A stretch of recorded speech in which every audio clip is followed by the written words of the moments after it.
Hello and welcome to my Let's Play of Deus Ex Mankind Divided, the next game in the series. The final game in the series, I believe. I've got to continue and play. So, let's get on with this. So we're doing a new story.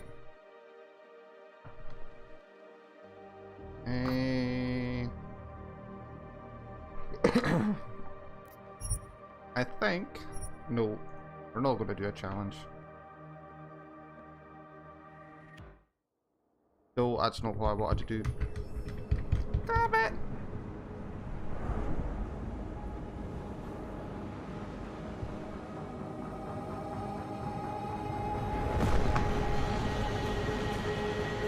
I once thought I could save the world. Now look at it. Uh-oh. In yet another augmented terror attack, 251 passengers aboard Sister Airlines Flight 451 were killed when an augmented passenger broke into the... Right, let's try that again.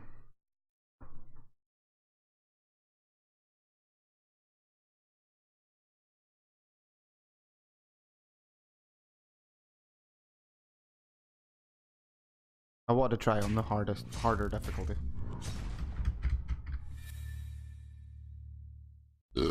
Pardon me.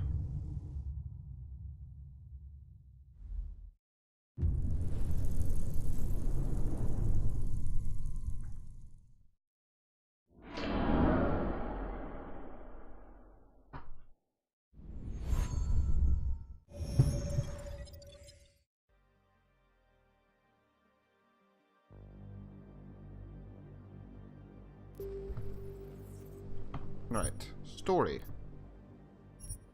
New game. Let's try it on the harder one. Give me Deus Ex. Let's try us. It's probably going to fuck me up, but let's give it a go. You can enjoy the... yeah. Revelation numbers took place 2 years ago by watching a 12-minute recap video. Yes! Even though I only finished on Friday, I'm wanting to watch The year this. was 2027. Advances in biotechnology were helping people improve their physical and mental abilities to an amazing degree. Provided, of course, they had enough money. A new breed of people was emerging. Half human, half machine. And in Detroit at least, not everyone was happy to see it. I'd just landed a job as head of security at Sarif Industries, a cutting-edge biotech firm. David Sarif himself handpicked me for the job. Said he needed me to keep his people safe. My ex, Megan Reed, was one of them. Brilliant neuroscientist, Megan had found a way to make augmentation safe and affordable for everyone. All she had to do was present her research to Congress. But the night before her big meeting, my security measures failed. A team of Black Op mercenaries stormed into Sarif headquarters, massacring everyone in sight. 3 of the mercs were heavily augmented walking tanks. Their mission? Take out Megan and her team. I tried to stop them, but their leader tossed me through a plate glass wall. Last thing I heard as his bullets slammed into my brain was Megan's dying scream. I should have died with her. Only I didn't. High-end military-grade enhancements saved my life. The best augmentation Sarif's money could buy. Took me half a year to get a feel for her. Should have taken longer. But 6 months into my recovery, Sarif Industries was attacked again. This time, by a radical group of pro-human purists. Violent, militant, and fanatically opposed to human augmentation. They claimed to be members of Humanity Front, a non-profit organization that wanted the UN to limit biotechnology research. The thugs broke into Sarif's factory and found machinists working overtime on a top-secret military augment called the Typhoon. Sarif sent me to retrieve it, and when I did, I found one of the so-called purists next to it, wired with cerebral implants, trying to download its classified specs. Obviously, something more was going on. The AUG killed himself before I could question him. Sarif ordered me to dig deeper, so with the help of Frank Pritchard, Sarif's head of cybersecurity, I did. Turns out a second hacker had been controlling the AUG's actions from somewhere off-site. Pritchard and I tracked his signal to a secret FEMA internment camp in Detroit. The Black Op mercenaries were there. The same mercs who'd left me for dead 6 months before. Figured they'd try again when they saw me. It wasn't so easy for them this time. I took out the tank named Barrett, even got him to give me a new lead. A penthouse apartment in China. Of course, we both knew it would be a trap in the end.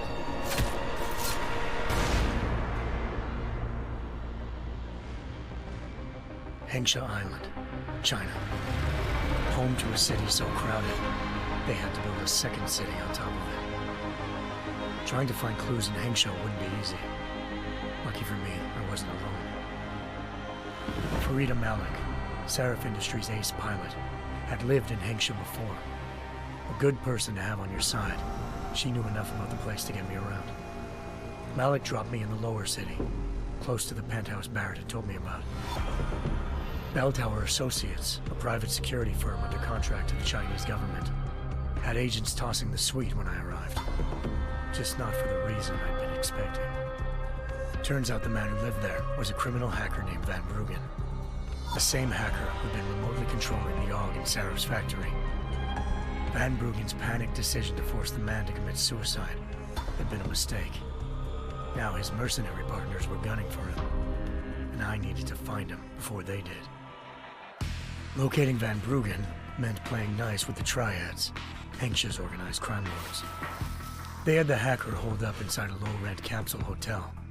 By the time I found him, Van Bruggen had no qualms giving up the woman who hired him. Zhao Yunru, president of the Taiyang Medical Corporation. According to Van Bruggen, Zhao wanted to monopolize the augmentation industry and had hired Black Op mercenaries to destabilize her competition. Sarif Industries was at the top of her list. To prove this, I needed to get inside TYM and grab a surveillance hologram off a server. I suspected Van Bruggen was hiding something when he told me this, but nothing could have prepared me for what I saw. Megan wasn't dead. She and her 4 Vest researchers had been kidnapped, spirited away somewhere while their kidnappers made it look like they were dead. Desperate to learn more, I confronted Zhao in her penthouse. She claimed to be a pawn in a bigger plan, and hinted at a group so powerful it controlled global interests at a whim. Then she slipped into a panic room and hit the alarm, forcing me to make a very quick exit. I figured Zhao was lying, but part of her confession made sense. David Sarif had been worried about his people. So worried, he'd required all of them to have subdermal locator devices surgically implanted. The GPOs would have been broadcasting the day of the attack. But Zhao said a single call to Picus, the world's leader in global 24-hour satellite news, had turned those signals off. I needed to fly to Picus headquarters in Montreal if I wanted to learn more.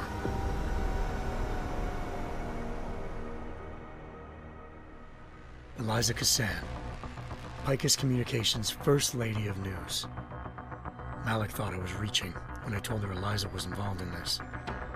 The world's most famous news anchor, working with a mercenary hit squad. But when I confronted Kassan in her office, she freely admitted to jamming Detroit's satellites the night Megan's team had been taken. Said she's just been following her commands. I suspected she wanted to say more. But Black Op mercenaries showed up looking to shut us both down. And just like that, the Eliza I'd been talking to disappeared. The mercs were led by an augmented killer I'd crossed paths with twice before. Fedorova, a woman who'd made silence her best friend. She waited for me to track Eliza's transmission to a secret server room underneath the Picus complex, then jumped me from behind. A deadly fight ensued. I made sure she never moved silently again. With Fedorova down, and no one left to keep Eliza quiet, she reappeared. Turns out Picus's first lady of news wasn't a lady at all. She was a sophisticated AI program, engineered to monitor data streams and control what people believed. Eliza told me the Mercs had brought in a Humanity Front doctor named Isaiah Sandoval to remove the scientist's implanted tracking devices while Detroit's satellites were down. She also told me to speak to David Sarif if I wanted to learn more. By the time Malik and I got back to Detroit, tensions between normal and augmented citizens had reached a flashpoint. Riots were breaking out in several cities, and the UN was being urged to intervene. Sarif was trying hard to convince Hugh Darrow, the inventor-turned-philanthropist who'd once been a leading proponent of enhancement technologies, to help stop a possible regulatory vote. Sarif had a lot riding on Darrow. Megan's discovery would have given millions of people the chance to evolve beyond their normal human abilities, and at the same time catapulted Sarif Industries to the top of the Fortune 500. According to Sarif, Megan's kidnappers knew this, and didn't want people evolving unless they controlled how it was done. He called his enemies Illuminati, and urged me to keep searching. Determined to do so, I tracked down Sandoval via America's most outspoken augmentation opponent, Bill Taggart, Sandoval's boss and founder of Humanity Front. Sandoval admitted to operating on Megan's team when I confronted him, but said he hadn't removed their GPLs. He'd merely switched them to a different frequency. Pritchard was able to trace one of the signals to China. Malik and I immediately took off in pursuit. Unfortunately, the Illuminati were one step ahead.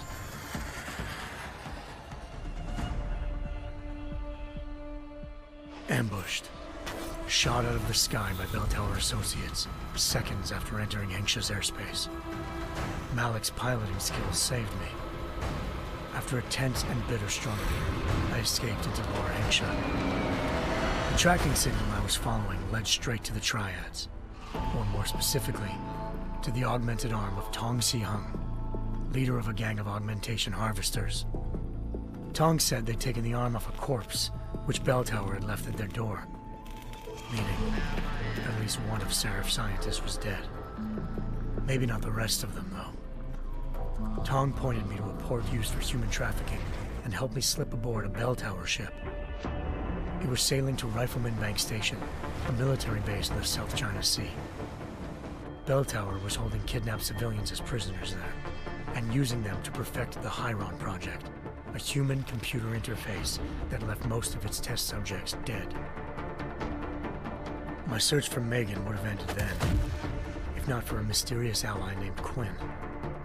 In exchange for my help exposing Bell Tower, he slipped me aboard a second ship headed to Singapore, and an Illuminati-run biotech facility called Omega Ranch. 3 of Sarif's scientists were there, forced by their captors to create a technology capable of remotely shutting down augmented abilities. Thanks to an emergency recall notice issued by the World Health Organization, millions of people all over the world already had the biochip installed. With the help of the scientists, I tracked Megan to a private section of the ranch. There, I ran into Yaron Namir, the walking tank who'd put a bullet in my brain the first time we met. He'd teamed up with Zhao and was hoping to catch me off guard. Their little ambush didn't work. I found Megan in a suite belonging to Hugh Darrow, the billionaire philanthropist who'd Sarif had called on for help. Darrow had convinced her to go along with the biochip plan by promising to sabotage the tech. As she was explaining this, Darrow appeared in a global broadcast, telling the world that augmentations would be the death of mankind. Then he activated the biochips to prove his point. All over the world, augmented people flew into a killing frenzy. Darrow had betrayed everyone, and it was up to me to set things right. To do it, I had to reach Panchaea, a massive installation in the Arctic Ocean. As I raced through corridors built by an all-augmented workforce, I saw death and destruction firsthand. By the time I shut down Darrow's broadcast, I knew the damage he'd done. Still, humanity's future remained unclear. How would the world react to this sabotage? Would people ever regain their faith in augmentations again? What would be the Illuminati's next move? Only time will give us the answers.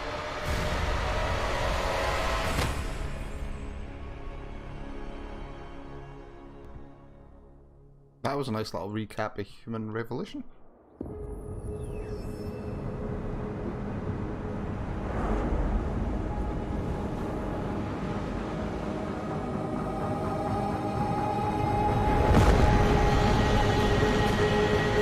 I once thought I could save the world.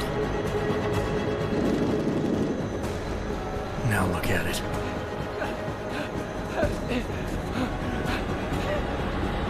In yet another augmented terror attack, 251 passengers aboard Sister Airlines Flight 451 were killed when an augmented passenger broke into the plane's cockpit and ruthlessly butchered its flight crew.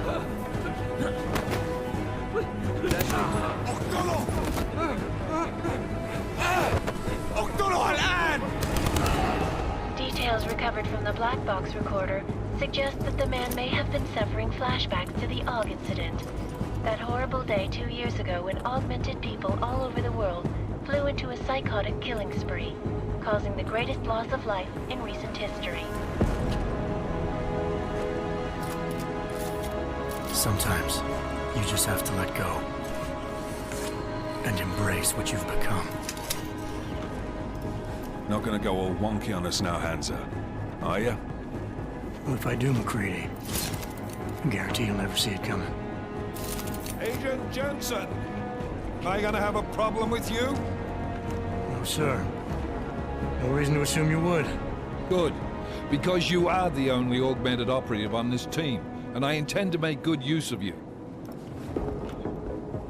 Listen up, all of you. We got a sandstorm barreling down our ass and we can't afford to make mistakes. We're going after this man, an arms dealer named Shepard. He's ex-Bell Tower, one of the Special Forces commanders who disappeared during the incident. And he's come out of hiding. That cannot be good. It's not. He's selling weapons and military-grade augments to terrorists. This is Aran Singh, the undercover agent who lured Shepard out of his hole. Best you see Interpol's got. For 3 years he's worked hard to get in tight with the Jinn, an Iraqi smuggling cartel that's infected the Eastern Hemisphere like a plague.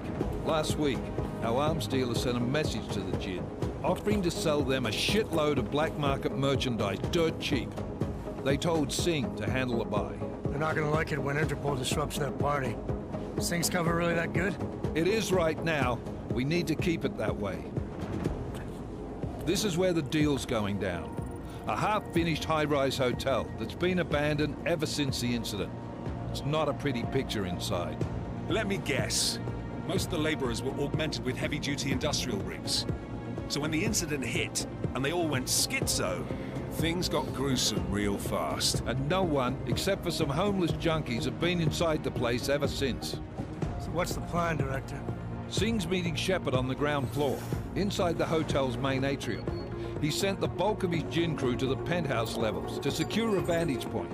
I want McCready's team to take up positions overlooking the atrium and make the arrest. Jensen, you're going in solo from the roof. My objectives? Keep the Jinn from joining the party. As far as we can tell, only one route connects the atrium to the penthouse level, a halfway decent elevator shaft. Here. I want you to block access to it. Fine. Just cut me loose. Do you plan on relying solely on your augments for this one? I'd recommend taking a little hardware, just to be sure.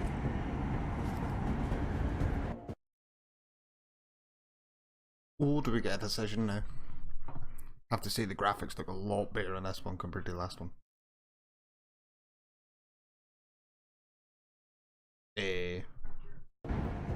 Oh, there we go. Non-lethal. We're going for a non-lethal playthrough this time. We've got a UC in there. Might be easier to maintain his cover if he's not the only one still breathing when this is done. Smart thinking. Yeah, but if anything does happen to him, you'll be telling his wife.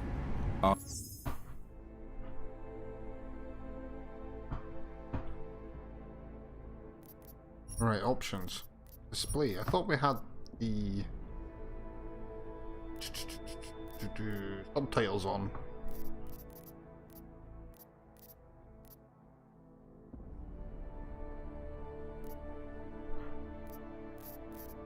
Not there.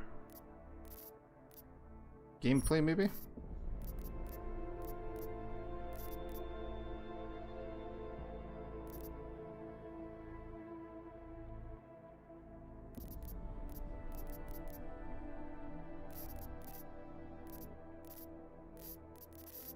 Nope.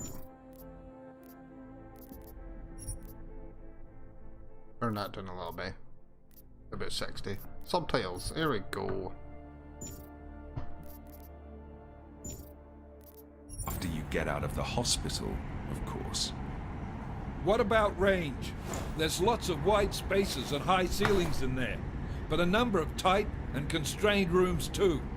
So it's a crapshoot, really. Wait, what? Is it like jittery on the stream, or is it just... Looks a little bit jittery, does it? Tranquilizer rifle. Well, I'm not looking to play dice with anyone in there. Give me something with distance. Your call. Less chance of being seen and compromising Singh that way. One last thing, Jensen. Singh said that Jin are using some sort of portable Wi-Fi device to boost communications. He's got a better chance of maintaining...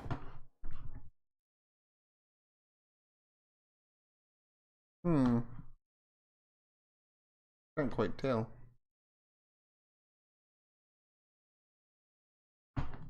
cover if you disable it. I'll keep an eye out for it. But aren't we on the clock here? You said there's a sandstorm moving in. There is, and we got the intel on this mission at the Right, I'm gonna... very last minute, so we're scrambling a little. If it comes to it, your number Why is it jittery?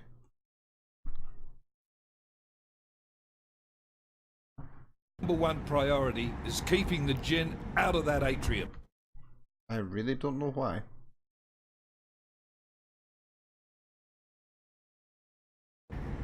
Copy that.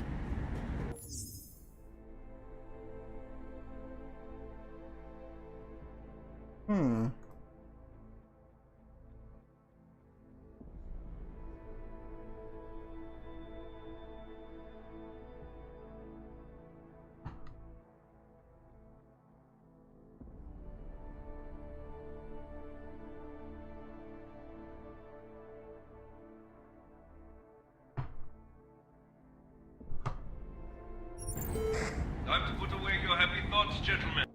I really can't tell why it's gone jittery.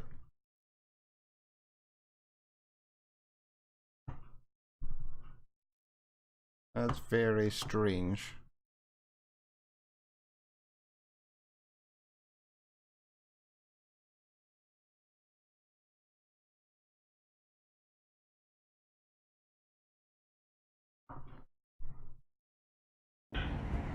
We're approaching the target building.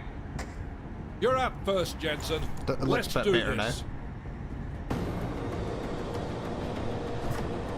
Task Force Actual. This is Knife Leader. Engage Hush drives and descend to Angels 1-5.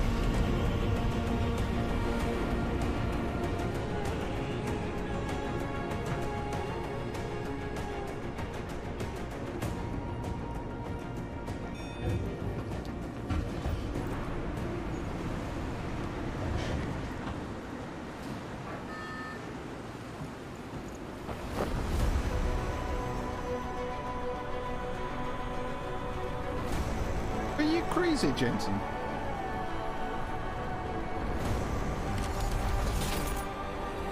Oh yeah, oh that looks awesome.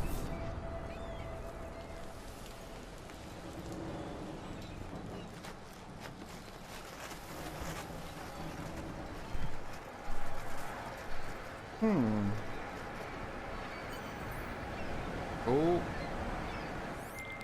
Team leader, this is Jensen. I'm on the roof. Solid copy. maybe a Move bit into the too building. sensitive. The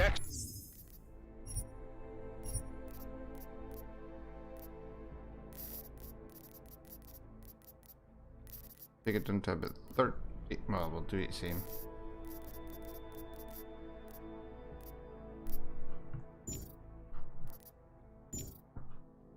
Access route you need to block us at the far end of the penthouses. And keep in mind, the direct route might not be the easiest one. Roger that. Maybe I'm still a McCready bit too sensitive. Advise once his team is on the ground. I'm sorry, but...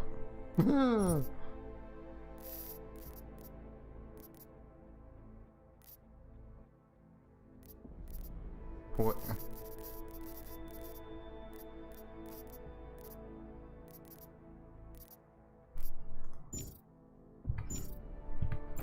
Miller out. No, a little bit better. But maybe just a little bit too sensitive. There's still C. Ooh.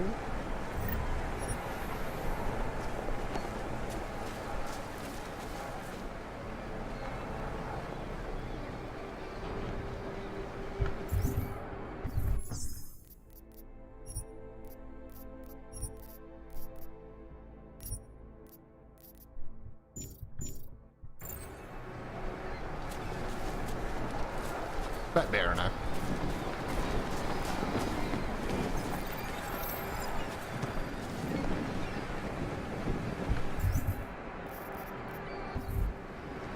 Hold.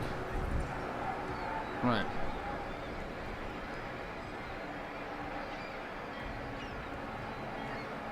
Yeah, I had to turn that down.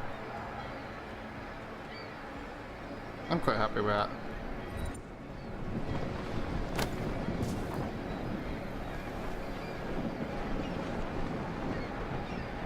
Yeah. Cool. Right, let's have a... Ooh, sun glare.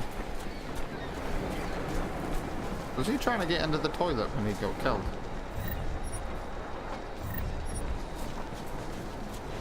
Is this... That's left click this time. That's better.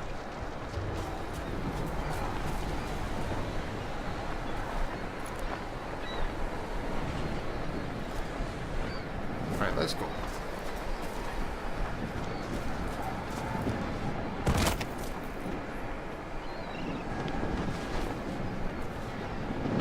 Oh. Awesome.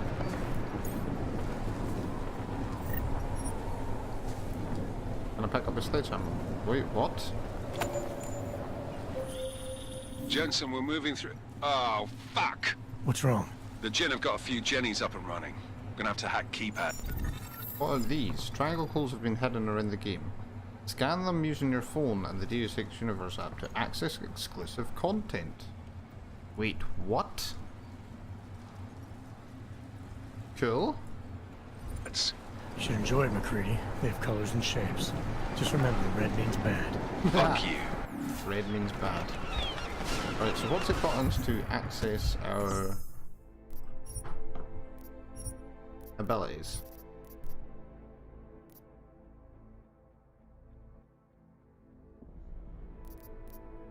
F1, F2, F3.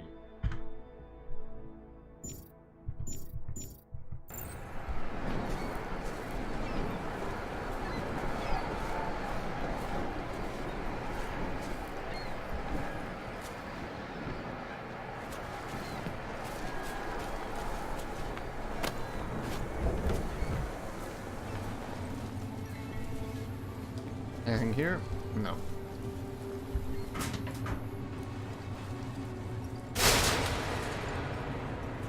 Oh, let's actually have a look at the augmentation screen. What's this? This is it. Oh, this is completely different than last time.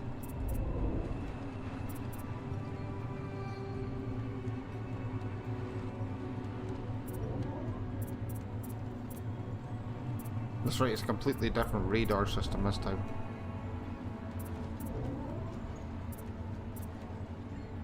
Oh, that's the Typhoon. Oh, it looks smart as fuck.